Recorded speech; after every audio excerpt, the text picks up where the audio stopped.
Hey, it's the Randy Karraker Show on Sports Central STL. Great to have you with us. We're presented by DraftKings, where the crown is yours. Matthew Rocchio, Randy Karraker, and we got quite a show coming up for you. Matthew, with some St. Louis U stuff for you, and we want you to know, whether it's St. Louis U or the St. Louis Blues or Mizzou or Bernie or me, we've got STL Sports Central Insiders available to you now, and we'll put it up on the screen. All you need to do is go to stlsportscentral.com, and you can be part of the Insider Club. There you see the price, and there's what you get, the chance to have more engagements with people like Bernie and Brendan Schaefer and Kareem Rush and I, monthly giveaways for tickets and merchandise and quarterly STL experiences, plus access to all of Bernie's columns, all the ad-free reading experiences. Very cool at STL Sports Central. Sign up today to be an insider. Matthew Rocchio, how you doing, man? Randy, I'm doing fantastic. It was a busy day today on the combined soccer and basketball beat here in the city of St. Louis, as we talked to both the basketball team, and then it might seem a little odd, but the playoffs are still going on in the MLS. I know the season ended a long time ago for City, but they did their kind of end of season interviews today downtown as well. So it was a busy day for the non-Big Four sports here in St. Louis. What was the biggest takeaway from City's going away day? I think my biggest takeaway is that David Critchley said if he's the head coach next year, they're going to be one of, if not the fastest attacking teams in the entire country. That was my biggest takeaway, because they've been training for the last 4 weeks. That's why they made a lot of the early roster moves, is that they've actually been doing training these last 4 weeks. And part of that was to start that high-octane, heavy attacking style that David Critchley wants to play. And apparently that was successful, and he wants to continue that if he is the head coach next year. And how far along do you think they are in terms of the search for a new head coach, and what are his chances? Do you have any idea, any hand to the pulse of what you're thinking there? I think he's got a very good idea, or a very good chance to get the job. But I just think when you're dealing with a new sporting director like Corey Ray coming in, it's an entire crap shot. I think, again, he's got a very good chance, but he's still going to be going up against what I imagine is probably a very talented and very experienced European manager, and probably a very talented and experienced MLS manager. And then when you compare those two to him, the question is going to be, do they think he can get more out of this team because of his experience and what he showed this last year? But I have a feeling his, resume is going to be put up against some very, staunch resumes, and that's going to be a tricky question. I'll stick with what I said last year. I thought this team would have been better off if they would have rolled with John Hackworth, and I think right now I'm leaning with them being better off if they go with David Critchley. We're going to talk about the college coaching carousel a little bit more, about Eli Drinkwitz, but last night in Toronto, Pavel Buchnevich on the ice for 4 consecutive goals. Unfortunately, only one of those was a Blues goal.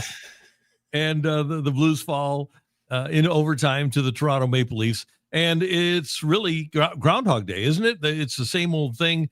They're totally outplayed in the first period, although they did have that rare quality second period last night. But the Blues just consistently get outplayed for more of the game than they outplay the opposition. And great goal at the end to win it for Toronto, but the Blues should not have been in that spot. When you're playing against a team that doesn't have Matthew Knies, when it doesn't have Austin Matthews, a Toronto team that still has a lot of talent, but the Blues had plenty of opportunities and just can't take advantage of them. And then you get a guy like 89 who is now, it's worse than invisible. He's just bad. He's costing you opportunities and costing you games. That's the thing right now. And listen, we know that a lot of this season has been struggles by the players. They're not executing, and there's been some games, unfortunately, where the effort has also been pretty poor. But the coaches need to continue to put the team in the best position to succeed. And so why is Pavel Buchnevich out on the ice in overtime? That's like just something that confuses me in the moment. Yeah, it's sad because he's a gifted player, but he is, in my opinion, and I don't know this to be fact, but he's the classic example of an athlete that takes the money and runs. Just he got the contract and then just quit playing. And I don't know why. Back in the day, Chris Pronger would talk about, and it's changed a lot because Ovechkin won a Stanley Cup and led his team to a Stanley Cup. Russian players have done a lot of good things. But one of the things that Prongs talked about was how when they came here, they just wanted to get their money, and then they really wanted to win in the Olympics for Russia, that the Stanley Cup wasn't meaningful to them.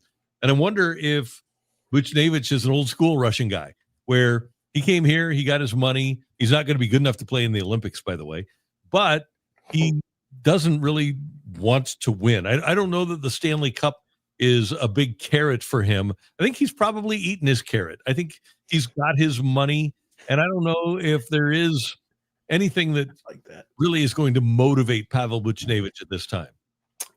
I don't know well enough to know if that's true, but everything we see makes me think you're 100% correct. And the Blues are going to have to figure that out because he just signed the extension. That's not news to anybody, but it's just driving home the truth of the matter, which is he's one of the worst contracts in the NHL. This is what a bad contract looks like, by the way, Blues fans. For all the people who wanted to think other contracts on this Blues team were debilitatingly bad, this is what a bad contract looks like. Before we move on, Randy, though, I do want to say a big welcome to our friend Michael Marlin, who became a YouTube member right at about 3 o'clock, right as the show was starting. Michael Marlin became one of our US YouTube members. That's a big thing. We got our insiders, but don't forget, subscribing, sharing everything right here on YouTube also is a really good way to help out STL Sports Central and to keep rolling on with what we're doing here. We got a question here from Harrison. Booch was really giving it up. Would you consider making him a healthy scratch like Kyrou? You know my answer on this one. Absolutely. Yeah. I'm stunned actually that Jim Montgomery hasn't sat him. And obviously there's collaboration here between Montgomery and the staff and Doug Armstrong and his staff. I have no idea why they would not have. Well, I have one idea, and I'll give it to you in a second. I have no idea why they would not have sat Pavel Buchnevich. But I said last week, I don't know that it'll make a difference with a guy like Kyrou to lose ice time. And then he played a game after he was sat, and then he went back to his old ways. They probably know that if anything is going to happen to Pavel Buchnevich in terms of sitting him, that he'll probably get worse rather than better. Maybe they know that he just doesn't want to do anything, and they're just taking what they get. They have to have a body on the ice, and maybe they're hoping that at some point he'll display a little bit of pride and a little bit of gumption and actually start trying hard. Because for me, when a gifted player, and he is very gifted, is not succeeding and there's not an injury, and we haven't heard anything about an injury with Buchnevich, then it's lack of desire, lack of commitment, lack of compete. And that's what you have with him. And maybe they're worried about him just losing him completely if they sit him. I think I would have been inclined, but for me, he's not unlike Kyrou. I don't think that losing ice time, based on what we've observed with the guy, and I don't know him from Adam, but just from observation, I don't know that if you sit him, if it's going to affect him, if he's going to all of a sudden get sparked by losing ice time. He might prefer to get a little vacation and have a little ice time taken away.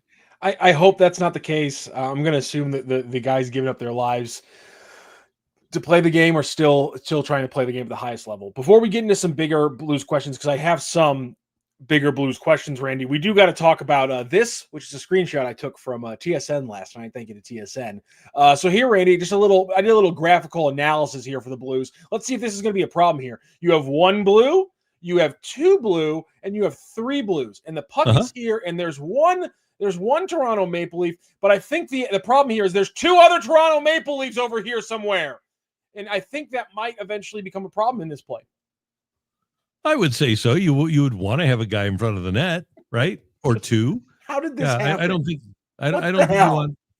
So is there a Leaf in there, or is this actually a puck battle between two Blues? Tavares is much smaller than his stat lines indicate. I think we kind of forget how small John Tavares is. Oh, I see him. Okay, and he just kind of does disappear. You can see his leg down here between Broberg's legs. But yes, John Tavares is in there somewhere. Okay. Well, at least there is a puck battle. That's a good start. I like, and it's kind of funny too that Craig Berube of all people is commenting on the Blues losing this puck battle and this big play and how impressive it was from John Tavares. That was kind of funny to me that of all people, Craig Berube is talking about the Blues playing soft early on in the season. It's like he's seen this before. It was an inexcusable moment in a season already full of inexcusable moments. Yeah, and I'm sure that he and Monty are friends. They know each other, and I'm sure that he's feeling it because a lot of these same players, and most of the players that he had that are still here are actually guys that you would take on your team. But there are also guys that said, he's not my coach. So he's probably feeling it a little bit for Jim Montgomery. He knows exactly what Monty is going through, right? Yeah, absolutely. And the big Blues question that I was going to ask, and you switching over to Monty, is the exact question. I know fans have thrown it out there. I was trying to head it off, but I think now it's time to ask. We're now dealing with Jim Montgomery, just like in Boston, having a bad playoff exit and then his team completely slow out of the gate. Is this a worrisome thing where you start to get to a point where you just don't know if this is the situation where the Blues can turn it around and figure it out this year? Well, there were a lot of things that happened in Boston. They traded a goalie. Marchand got hurt, didn't start the season with them. Pasternak got off to a bad start. If I'm not mistaken, that was the first year that Patrice Bergeron had been retired. They had a lot of issues in Boston. He got screwed in Boston last year. That wasn't the same team that he had in the playoffs the year before. And that they aren't relatable at all because he's got the same guys back, minus obviously Faksa, Leddy, Suter. No, I think this is a player issue. And if something happens here, I think that it'll probably be the players that go rather than Jim Montgomery. But I know fans are looking at that, but look into who he didn't have at the beginning of 24-25 with the Bruins. And I think that you can see that he didn't have near the same team that he had when he was coaching them in the playoffs. So I'm not worried about that part at all. Ray Beiersdorf here in the YouTube chat. And of course, if you guys if you have a topic, if you have a question, a comment, a criticism, anything you want, get into the YouTube chat and we will read it right here on the show. You can direct things. Going to be out a little early today around 3:45. Randy's got some business to attend to. But that means you got 30 minutes to get your comment in with our good friends at Folds of Honor. An incredible place for Randy to do some business. No problem having the show be a little bit shorter by 15 minutes to help out the great people over at Folds of Honor. Randy, you talked about breaking down the NHL season into 10 8-game segments. Mm-hmm. The Blues have hit 2 of those segments with playing 20 games, and I don't even know if making trades would help. Well, it goes back to, and you and I had this discussion before, about finding a way to spark players, to get them to exhibit more effort. And I don't know how you do it with this team. You very well could be right. Maybe this team's talent level has fooled us. Maybe I thought, based upon what they did down the stretch last year, that the talent level is greater. And maybe neighbors coming back will cause a spark. But you can't just fall into the abyss, right? You've got to try to be better as a front office, as a coaching staff. And the front office isn't going anywhere. Doug Armstrong's going to be there. Alexander Steen is going to take over as the GM next year. The coaching staff isn't going anywhere. They gave Jim Montgomery a 5-year contract. So what's the next thing? Change players. Maybe you change players for the sake of changing players. Maybe you change players because you want to wake somebody up. And I don't know if there's a hockey trade out there where Doug Armstrong could pull off his magic and get a Braden Shen for a Yori Laterra or get a Ryan O'Reilly deal. I don't know that deal is out there right now. So without a hockey deal and without a change at the top, which I don't advocate for, then the next thing is to try to shock everybody into playing a little bit better. I think sometimes those trades are made, and I think that might be one thing that the Blues, especially with their young players, can do, is just try to stun people and say, geez, I better get going. Now, it could also be that with this group, a very young group, they just might not care about winning that much. That happens a lot. The compete level is talked about every single night in hockey, and it's not just here in St. Louis. It's across the board. It's an inconsistent compete level among many, many young players. But- and maybe the Blues just have too many of these guys that don't want to consistently compete for the Blues to be a really good team.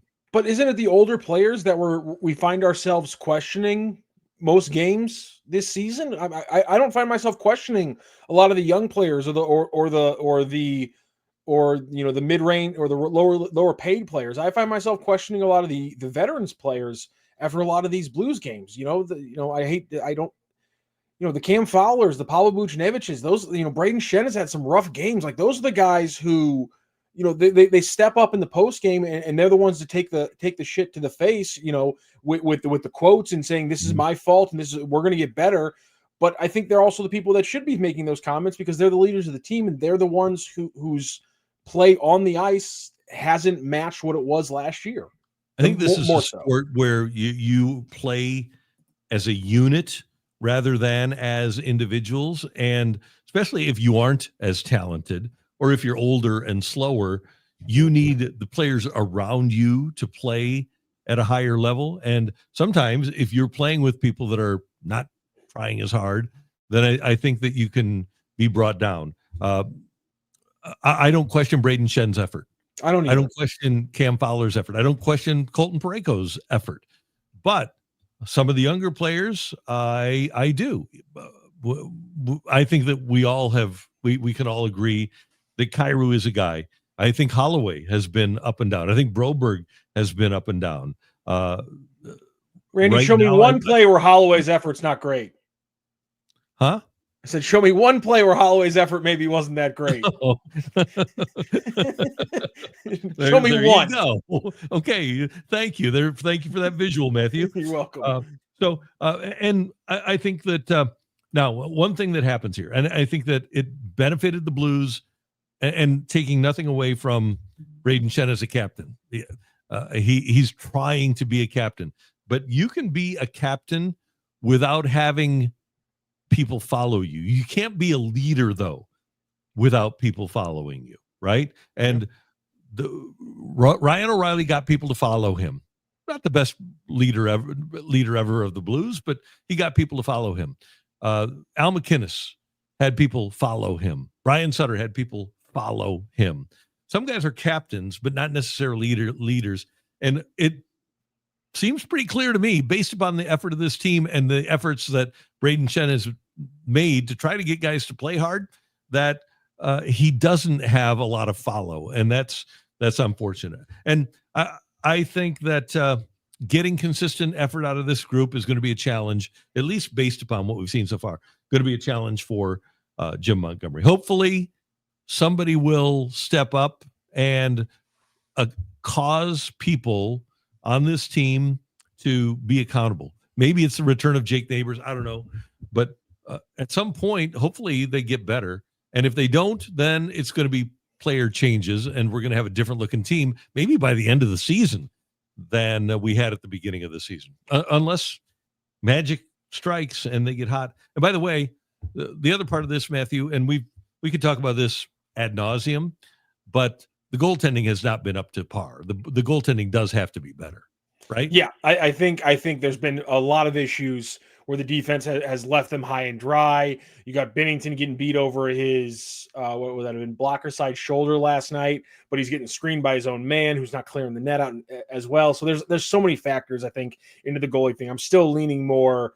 It's the overall defense's problem, but there's no doubt that Binnington and Hofer aren't saving pucks that they were saving last year. Cole Bassett. We did get high definition. Good question. Randy, how can we place the blame of the Blues play on John Mozeliak? Well, here's the thing. He turned this city into people who are complacent for losing. And who did John Mozeliak hang with when they were both in their positions? Was it not Bill DeWitt Jr. That was kind of hanging with the Cardinals at times as the president and the president of baseball operations? And maybe Mo's influence is infiltrated over at the Blues. Maybe you're missing it. It's the DeWitts, because we know, to your point, triple it's sticks. Mo to Bill DeWitt Jr. to the Blues. The third, because he's out there playing with the alumni skates all the time. Third. Yeah, there you go. Sorry about that. So Mo talks with the third, who then plays hockey with the alumni, who then somehow it spills to the Blues from there. That's where it's a leaking oil pipeline somewhere in St. Louis County. Cole Bassett's left foot says, Mr. Karraker, do you see the struggles in net on the goalies as a short-term slump that coaching in the system tweaks can fix? Or is this a deeper roster issue with our boys Binnington and HOF? I think it's a slump because I know these guys have the physical ability, but I don't know why they're playing so poorly. I am led to believe that it's a slump because I've seen these guys play well before, and I don't think they've lost their physical ability, and I don't know why they have lost their edge, but they clearly have. Now, David Alexander, the goalie coach, you can't blame him, right? Because they have played well before under him. So maybe it's a concentration issue. Maybe they just feel like they're hung out to dry on too regular a basis and they can't perform at the level that they did before because they know they're going to get hung out to dry. It's possible that that's the case, but no, I don't think that the Blues issues are with the actual talent of the goalies. I'm hoping that it's just a short-term slump. Nominal in the Lou, the Blues have too many soft players. Yes, players that the thing among successful hockey teams that I've been around is that they're miserable to play against. Who is a Blue right now, Matthew Rocchio, that if you were in opposition, you'd say, man, I don't want to play against that guy. I don't know if there is that player on the Blues right now. And that's, I mean, it's your boy Nathan Walker. I think he's number one with a bullet, and that's about it. Yeah. There's not many of those guys. So that is not completely wrong or not at all wrong. And then MLB White Sox. Bedard sucks. The Blues should take them, Hawks fan. Connor Bedard had a hat trick last night. So did Celebrini. First time those two have both had hat tricks in the same night in the NHL, and they're going to be superstars. And they're both in the Western Conference, so the Blues have their hands full. That's why you can't trust White Sox fans. Oh, come on. Just saying. Yeah, you're right. Ranji is a White Sox fan. Oh, no. Chris. Yeah, that's there you go. Hey, we've got a big day coming up on December 1st here in the state of Missouri because you have access to DraftKings, and you'll be able to utilize that to enhance your entertainment level when you're watching a sporting event. All you need to do is download the DraftKings Sportsbook app and use that promo code right there, STL Sports, and score $300 in bonus bets on launch day on December 1st. And DraftKings Sportsbook is coming to the Show Me State on December 1st. And you're going to get fast payouts. You're going to get a safe and secure app that's easy to use and promos that keep the action going all season long. It's America's top-rated sportsbook app. So what you need to do is download the DraftKings Sportsbook app and use that code STL Sports. And new Missouri customers, you can sign up today and score $300 in bonus bets once we're live. That's code STL Sports. The crown is yours in partnership with DraftKings Sportsbook. Gambling problem? Call 1-800-GAMBLER. 21 and over. Physically present in Missouri. Eligibility and restrictions apply. Subject to regulatory licensing requirements. Bonus bets are non-withdrawable and expire 7 days after issuance. For additional terms and responsible gaming resources, see sportsbook.draftkings.com/promos. All right, Matthew. Yesterday, an interesting press conference for Eli Drinkwitz, and we spent the majority of yesterday's show talking about how he had requested more from the Fortune 500 companies. And the reason that he wants more is because, in his opinion, Eli Drinkwitz's opinion, Mizzou isn't spending up to the level of other teams that they're competing with for football players. Yeah, that was one of the big things. We broke down a lot of the points that Drink was making. The one thing we didn't get to go into is him talking about first here. This was a question from Vahe Gregorian, who obviously does a great job over with Kansas City Star. And he talks first about the adaptations they've had to make over the years. But the most important part of this clip is the back half when he talks about potentially the misconceptions about their current NIL budget. Here's Eli Drinkwitz from yesterday's press conference. Ever since I've been here, adaptability has been the number one key. I mean, we started with COVID, then we got the transfer portal, then we got NIL. And, I think anytime you're a program looking to keep climbing, you got to look for opportunities. And in the sport, I think we've done a really good job of taking advantage of the NIL and transfer opportunities. And I think there's a misconception that I I think we've done a really good job of utilizing NIL. I think there's a misconception that we're one of the bigger spenders in NIL. I don't think that's true. I think we're very good at what we do. I think we've been very wise in our investments, but we're not frivolous, and there's certainly not unlimited funds, and there's certainly not. I mean, we weren't in the top 10 of spenders last year, right, when they put out the list. So I just think there's a misconception that there's more than there probably is. I would suggest that if you are not in the top 10, but you're in the top 20, that you're still a pretty significant spender. And he says we aren't frivolous. Well, where else was Bo Prabula going to go? Because the musical chairs kind of stopped when Bo Prabula wound up coming to Mizzou for $1.5 million. So I don't know that they weren't bidding against themselves for Bo Prabula when they got him. They have made good choices, and they've had really good teams at the University of Missouri. But I would reject the notion that when you have $1.5 million quarterback and Texas Tech has spent $1 million on theirs, that you aren't spending big money. So it looks like UCF, Ole Miss, Iowa, Wisconsin were all the big ones that he had either visited or were talking, or he was being reported around in the moment. So I mean, at least obviously Wisconsin probably wouldn't have gone that well for him. With the way that they've struggled. You really want to be a quarterback for Kirk Ferentz? No, that's something that I would absolutely hate. UCF, he probably could have had a pretty big season at. He could have been. Scott Frost he's not the same Scott Frost that was there before. And I think he probably could have beat out Trinidad Chambliss for the Ole Miss job this year. And I think he'd probably have definitely. Them. I think he'd probably have Ole Miss in a similar spot, if not better than where Chambliss and company have gotten them this year. Well, so I mean that could have been pretty special. Prabula at Ole Miss could have been pretty special. So I think they were, bidding against some people, but obviously, they weren't in the Mendoza conversation after a little bit. Yeah, Mizzou's first choice was Miller Moss, and he rejected them to go to Louisville. So, but at the end of the day, Eli says we need more money. He says if I'm going to succeed, I need more NIL money. If we're going to do the things that we want to do, we want to win the big games, it's going to take money. And he's not wrong about that. He's not wrong about that. It's going to take more money. It's going to take big spending. It's going to take a big payroll. He's basically a Cardinal fan. It's going to take more money for them to win.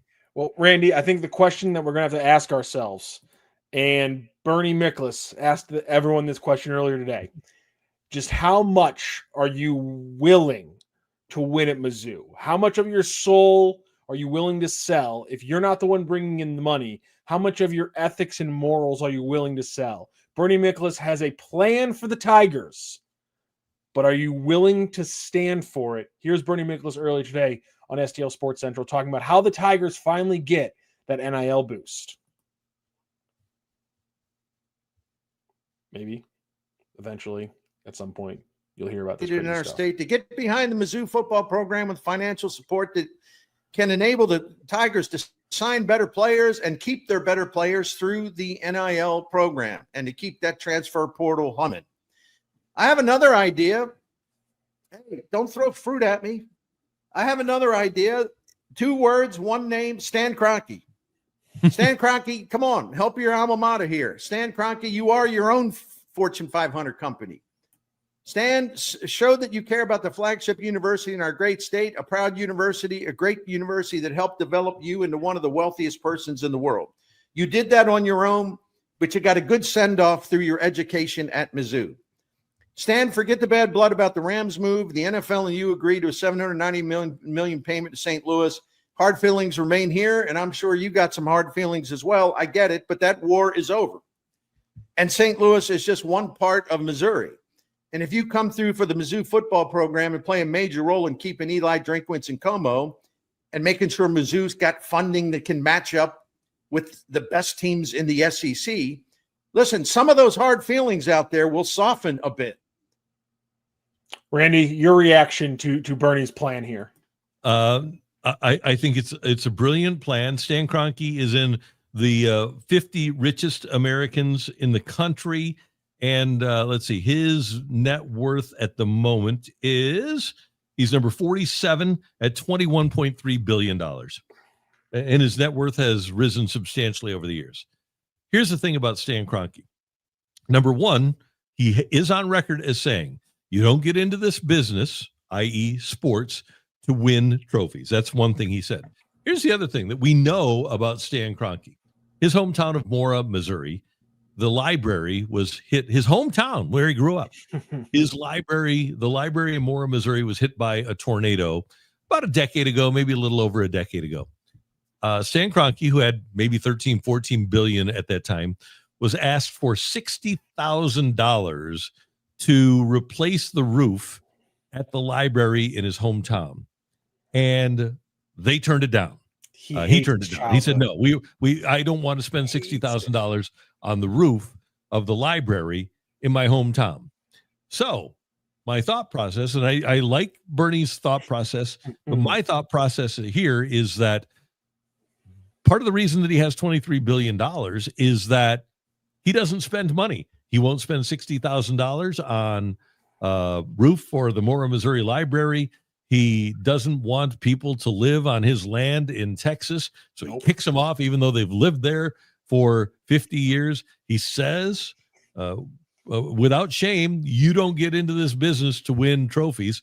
And the one time that the Rams did spend money and win, they tore it down pretty much right away. And they had an argument last year with Matthew Stafford. Matthew Stafford is playing MVP level football right now. He's not paying for the price that he wanted to play for. Aaron Donald is gone. They've got the youngest and least expensive defense in the NFL right now. Stan Kroenke's not into spending cash. And I can't imagine that he's going to get into spending cash at the University of Missouri. Yeah, listen, you were just saying it yesterday, Randy. How do you can you actually get tangible return on investment as a large company from NIL deals? It doesn't seem like it's going to be a real thing. And to your point, he's not really into businesses that don't return on investment. You could argue that, the LA move was just him realizing that he could triple the value of an asset, take away all the other stuff, the personal stuff and things like that. He was presented with the opportunity to triple the value of an asset. The man he is always going to do that. A couple things there that you brought up. Bernie has the ultimate story, but if you've listened to Bernie's stories about Stan, you would know that trying to get him to feel nostalgic about his childhood is the dumbest, most just pointless endeavor ever. He hates his childhood. He hates thinking about when he was poor. He hates the fact that was a part of his life. He is disgusted by his past in ways that kind of embarrass him. So that's never going to happen. To Enrico Palazzo's point here, there is a little bit of a chance to reap some of the Kroenke money because Josh probably has some nostalgic connection to Mizzou that doesn't exist with Stan. Josh is a real this is a guy who put on the jersey. That's a real thing. Josh money is a real thing that could come to Mizzou. Stan money isn't realistic. I think that makes a ton of sense. Yeah, if you're going to get Kroenke money, try to have it be Josh money. Now, the other thing that Mizzou has done is they pissed off money people like Max Scherzer. Max Scherzer was ready to basically underwrite the baseball program if they hired Tony Vitello as their baseball coach. They wouldn't do it. So you've lost out on all of that Max Scherzer money. He's got a ton of money. Why not go? Didn't John Hamm go to Mizzou for a while?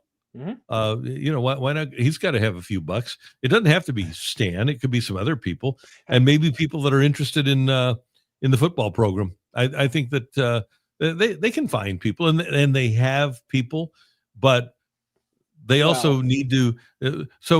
I had a boss one time. Actors don't have real money. Like John Hamm doesn't have. I can break off $1 million money. John Hamm has. I'll be in your commercial. That somebody who did break off $1 million pays for. But he's just a spokesperson. Also, I always wonder how much That was the $45 million. You don't think he could spend a couple of mil? man, actor money's weird. Like, it seems like they have a lot of money and then they don't. Like, I don't know. Actor money's different. Like, not Clooney. Don't actors make a lot of money per movie? Yeah, but wouldn't Brad Pitt should probably has a lot more, loose change hanging around the pocket than Ham does when we talk about a Mizzou guy. Yeah, John Hamm for that show that he made. Mad Men.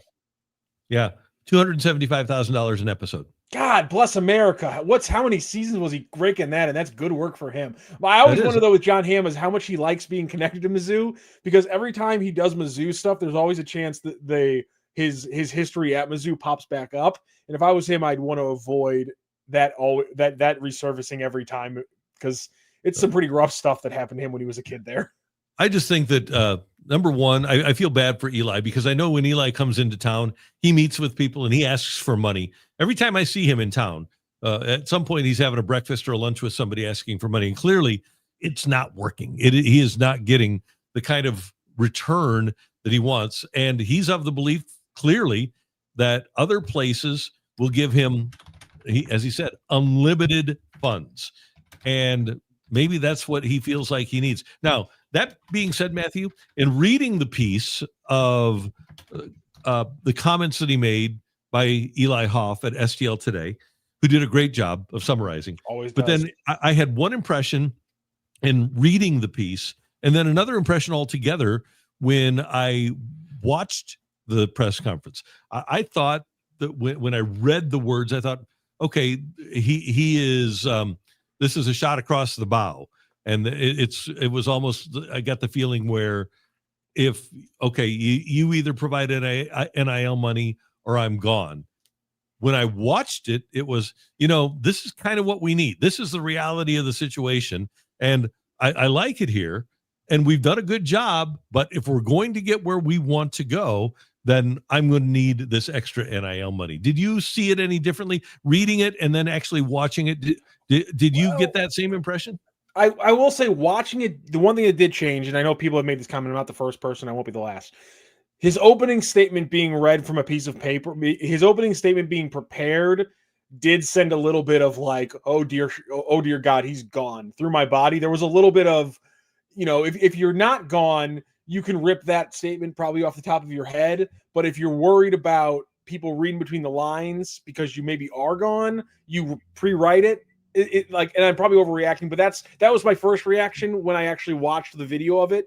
But to your point, I definitely did lean the second way, which is, it is a shot across the bow, but it's a shot across the bow from a guy who wants to stay here, who realizes that he has leverage because of the coaching carousel, where the board of curators have to get on the phone with the 8 Fortune 500 companies, or maybe the 6 or 7 who aren't working with Mizzou, because we figured out a couple of them are.